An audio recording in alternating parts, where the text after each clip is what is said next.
биатлоном уже 2 года. Тут очень весело, мы учимся стрелять, кататься на роликах, на коньках, кататься на лыжах.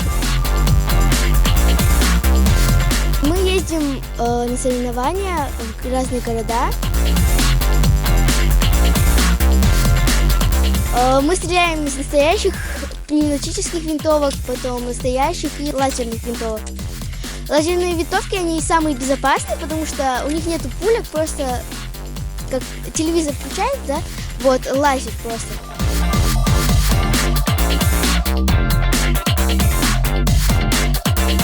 Я выбрал этот спорт, мне захотелось на него походить, потому что я посмотрел, увидел на телевизоре конькобежный спорт, и мне захотелось сюда прийти. Вот я уже занимаюсь 4-й год, и у меня есть диплом и грамоты, и медаль.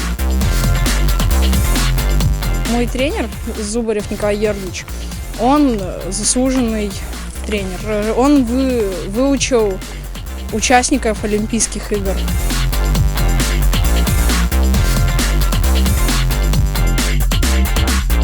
Мен 8-ден бастап хоккейға бардым. Мен жасым 9-да. Мен өскенде кулагер команда ойнаймын, өйткені ол команда ең жақсы команда.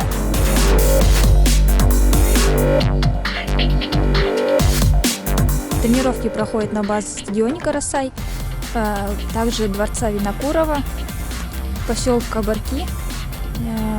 У нас занимаются 454 спортсмена, из них 21 спортсмен национальной сборной Республики Казахстан. Мы приглашаем всех желающих к нам в школу зимних видов спорта.